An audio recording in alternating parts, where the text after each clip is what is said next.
Assalamualaikum warahmatullahi wabarakatuh. Apa kabar anak-anakku yang solih dan solihah? Semoga kalian semua dalam keadaan sehat dan selalu berada dalam lindungan Allah Subhanahu wa Ta'ala.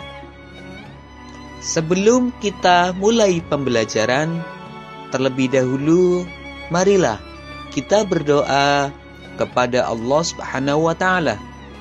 Semoga kita diberi kemudahan dalam belajar dan ilmu yang bermanfaat. Bismillahirrahmanirrahim. Rabbi zidni ilma warzuqni fahma. Amin. Baiklah anak-anak, kali ini kita akan belajar pelajaran 4. Temanya adalah bersih itu sehat. Dengan subtema mengenal arti bersih dan sehat. Allah Subhanahu wa Ta'ala dan Rasul-Nya memerintahkan kepada kita untuk bersuci dari hadas dan najis serta mencintai kebersihan. Bersih artinya bebas dari kotoran. Sedangkan suci artinya bebas dari hadas dan najis. Bersih dan suci merupakan dua hal yang tidak dapat dipisahkan. Kalau bersih, keadaan terbebas dari kotoran, sedangkan suci terbebas dari hadas dan najis. Bersih atau suci dibagi menjadi dua macam, yaitu bersih dari hadas dan bersih dari najis. Yang pertama adalah hadas. Hadas adalah keadaan tidak suci pada diri seseorang yang menyebabkan terhalangnya untuk beribadah.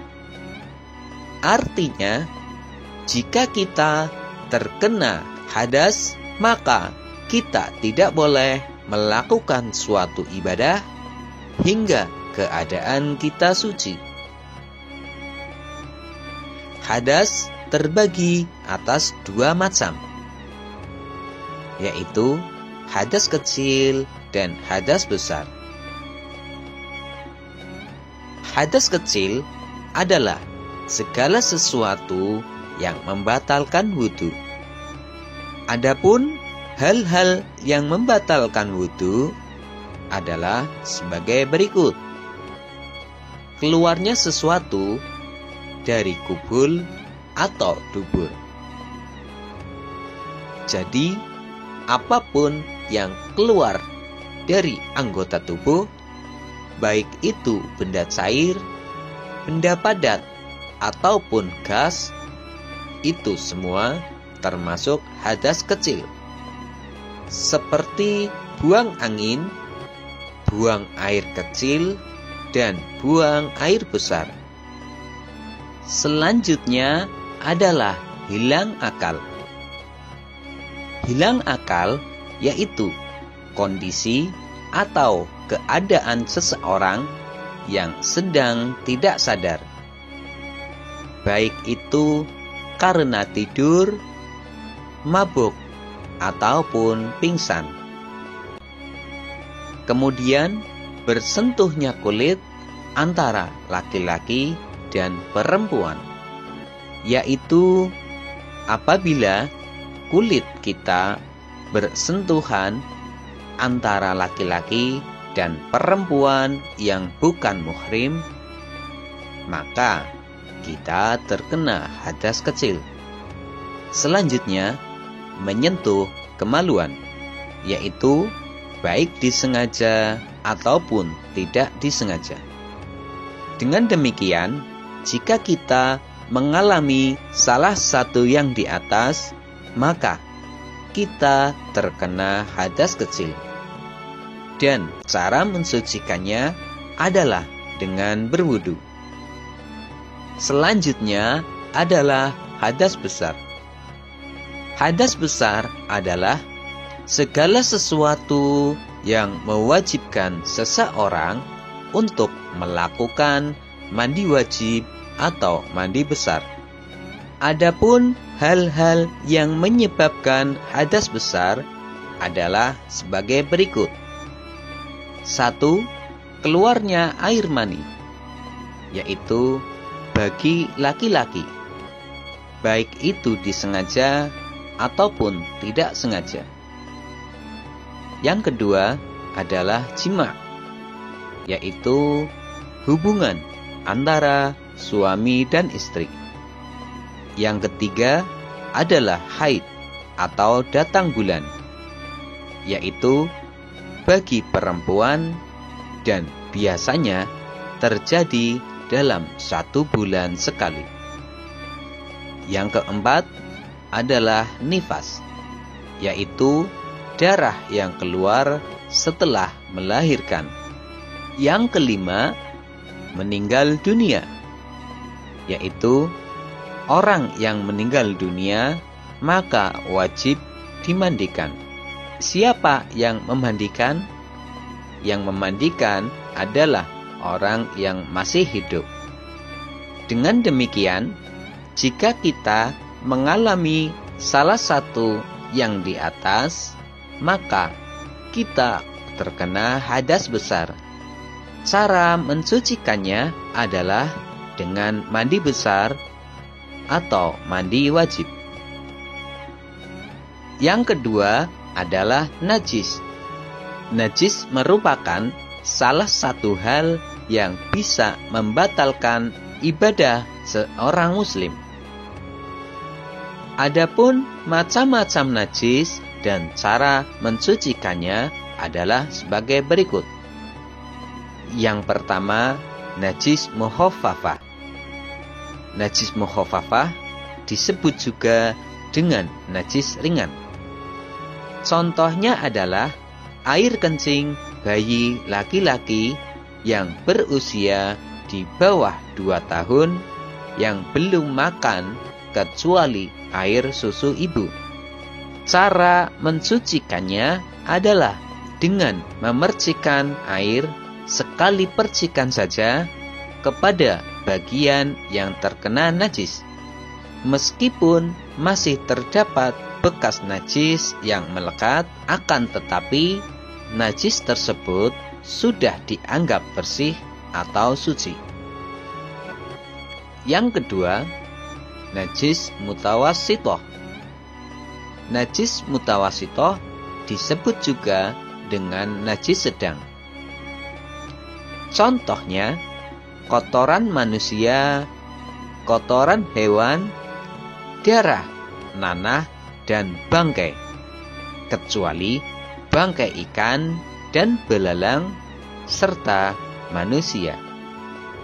Cara mensucikannya adalah membersihkan terlebih dahulu benda yang terkena najis, kemudian menyiramnya dengan air sampai benar-benar bersih, baik itu rasanya, baunya, ataupun warnanya.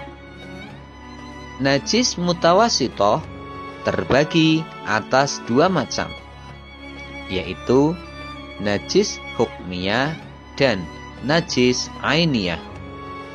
Najis hukmiyah yaitu najis yang kita yakini ada, tetapi najis tersebut tidak nampak atau tidak terlihat oleh kita, baik zatnya maupun sifatnya.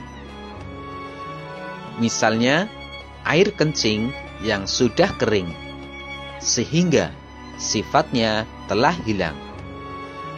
Cara mensucikannya adalah mengalirkan air pada benda yang terkena najis.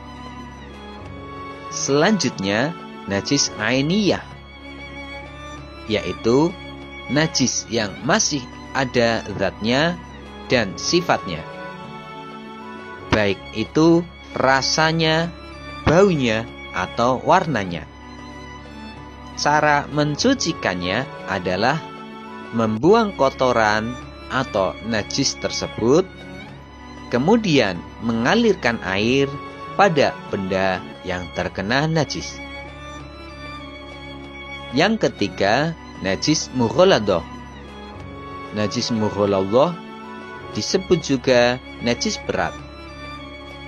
Contohnya, air liur anjing dan babi.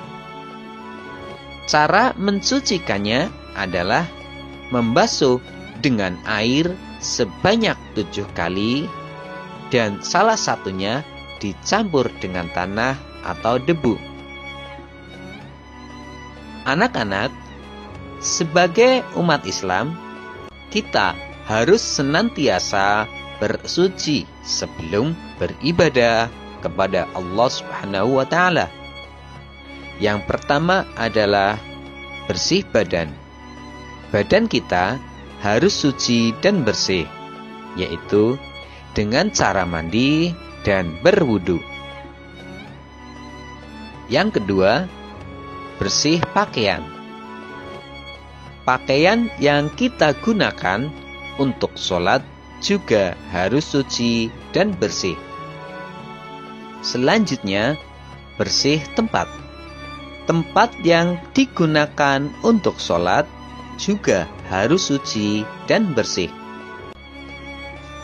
Bersih badan, pakaian, dan tempat tidak hanya ketika melaksanakan sholat, akan tetapi harus diartikan dalam seluruh kehidupan.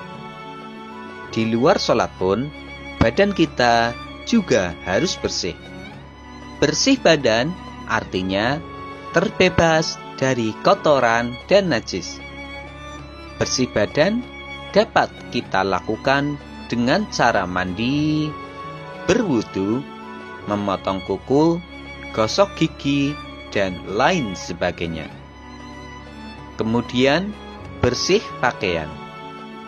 Bersih pakaian artinya segala sesuatu yang kita pakai seperti baju, celana, topi atau peci, tas, sepatu, sepeda, bangku, meja, lemari, dan lain sebagainya harus bersih. Kemudian, bersih tempat seperti ruang tamu, ruang dapur, tempat tidur, tempat makan, tempat belajar, ruang kelas, tempat bermain, halaman, gudang, dapur, dan lain sebagainya, itu juga harus bersih. Anak-anakku yang solih dan solihah, setelah kalian melihat dan mendengar video ini, ayo jawablah pertanyaan-pertanyaan berikut. 1. Jelaskan perbedaan suci dan bersih. 2. Sebutkan 3 hal yang harus disiapkan sebelum sholat. 3. Sebutkan 5 penyebab hadas kecil. 4. Sebutkan 5 penyebab hadas besar. 5. Sebutkan macam-macam najis dan jelaskan cara mensucikannya. Demikianlah pembelajaran kita kali ini. Untuk materi pembelajaran selanjutnya, tunggu video berikutnya. Wassalamualaikum warahmatullahi wabarakatuh.